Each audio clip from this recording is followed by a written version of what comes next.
term, as I'm still kind of working through with this, I do it as self/story, or even self-story, self-story. I'm glad I've had some influence here. Tremendous. Tremendous. So that's beautiful. That's beautiful. Self/story is beautiful. I mean, we'll talk about it, of course, more in much more expanded tantric form, but receive. And I would like to actually suggest that these are all kind of almost like their own lineage or their own vein, their own enlightenment tradition within spirituality, within religion. Spirit, suchness, self-story. Well, you know what I would love to do, Brother B? Let's maybe try and talk about each one and what that might mean. Perhaps we might want to add one in a second. But before we do that, with your permission, I'd like to go back to something you said before, because I know that once we get into spirit, suchness, and self-story, we're going to be, off to see the wizard, the wonderful wizard of evolutionary spirituality. But I want to just step back for a second, because I think you said something very, very important in the beginning, which is that, a genuine tantric tradition, a genuine expand tradition.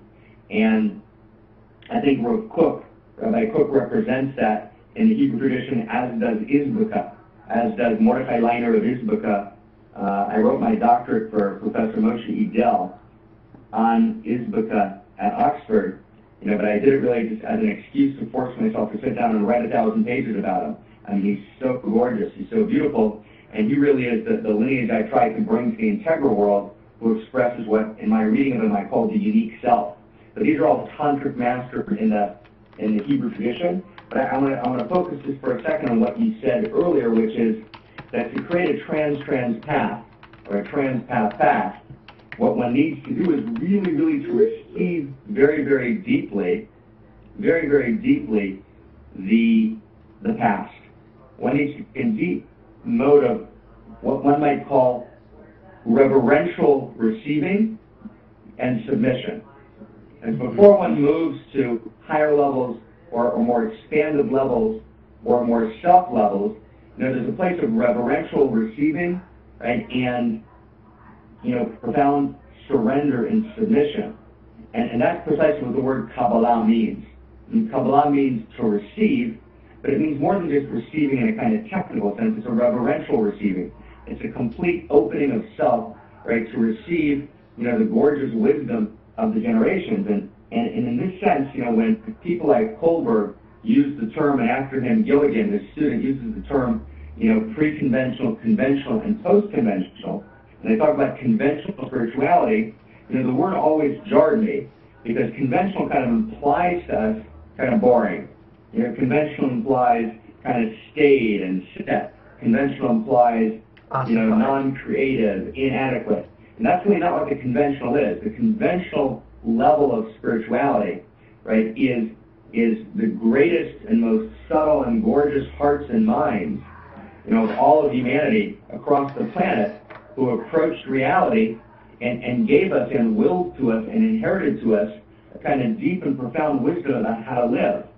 So whether we're talking about sexuality, for example, and we talk about going post-conventional, right, we got to be really careful with that. And it's something I'm thinking about a lot the last year and a half, because there's enormous wisdom in the conventional. And so I think what you're really saying is that, to borrow Robert Keegan's phrase, we need to transcend and include, right? The phrase that Ken made famous, we need to transcend and include. And what Keegan, says in his books so correctly, coming, from Hegel and really coming from all levels of consciousness thinkers, is we really need to, reverentially receive, be Kabbalists, reverentially receive. The Zen student, sits for many years in reverential receiving before any moment of creativity.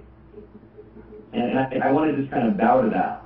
To bow to the traditions and to bow to the masters, and to bow to the places where they asked us to constrict and to be limited and defined, and at the same time, to understand that this is our time and this is our moment.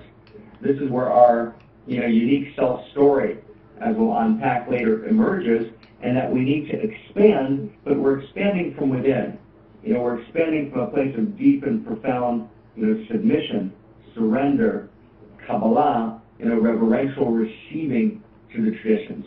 Does that resonate with you, brother? That resonates very deeply with me. I'm actually my own little font of bubbling joy that you took that backward step for a moment. That I would actually like to, if you would be able to receive that, to stay for a bit in this stream. Yes. My sense is that we'll have so much time to continue, our little romantic dialogues here, that we can maybe afford to sit in the sweetness of this beginning embrace for a bit. Amen. Amen. Let it be so. And I would add to that, and this is some articulation that was also brought forward from C.S. Lewis. Okay. We love those Oxford Dons. Yes. Married Jewish girl. Yes, we do. And he said that he was giving a lecture at a certain time talking about God, and a man in the audience stood up and said, bogus, I call bogus on this. This is all kind of worthless. All these ideas you have about God, that's not God. And this man said, I've met God, I know God. And interestingly, C.S. Lewis, then as he's commenting on this, says, I'm sure this man did meet God. I don't know how he's making these determinations, but for the point of our story, he says, I'm sure that this man did meet God.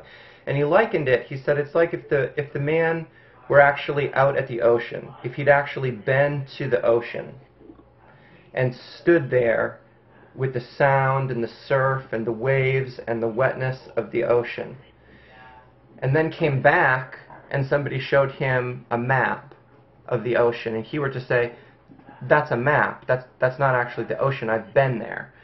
And he said, on the one hand, we could actually say he was turning from something more real to something less real. But then he does this kind of really beautiful turn, and he says, however, one of the things we have to remember about that map, right, is that the map is the condensation. The map is the integration of hundreds and hundreds, thousands of people who've been to the ocean, just as you've been to the ocean, and have woven those experiences together and offered them to you today as this map. And in that way, the map is precious. The map is, precious beyond compare. And he said, if you just want to stand on the shore, you don't really need the map. But if you want to have a life out at sea, the map is very necessary. The map is of supreme importance if you want to have a life out at sea. On the other hand, if you're never going to have a life out at sea, the map actually doesn't have that much importance. So we need that direct experiencing, and we need some teaching and some mapping from tradition. And we kind of have to reverentially receive both the direct experience and the kind of traditional mapping. No, that's completely beautiful and completely important. And I'm actually delighted. There's a beautiful Hebrew word sha'ashua, which means delight, and actually divine delight. And divine delight as the motive force for the creation of the world. And we're afraid of delight today. We're afraid of ecstasy. And I just want to just be delighted. I want to just to really ground our sacred conversation in delight and ecstasy. And I'm really delighted that we're beginning from this place, because it's something that I've wrestled with over the last over the last years. There's a beautiful teaching of the Baal Shem Tov, the holy Baal Shem Tov, Mamer So Holy, right, the master of the good name, who reads the text of the prayer, the God in second person prayer, where it says, source of all blessings are you, God, and God of my fathers, God of Abraham, God of Isaac, and God of Jacob. And today, we've added in appropriately the feminine, God of Sarah, and God of Rebecca, God of Rachel, God of Leah. So the Baal Shem Tov, he says, what's the difference between my God and the God of my fathers? And he says that if I don't have this dual relationship to the divine, God in second person, if I don't have this dual sense of what's happening within my own divinity, my own incarnate divine, God in first person, right? If I don't have two relationships, right, to the canonical text and to the rituals, right, God incarnate in third person, if I don't have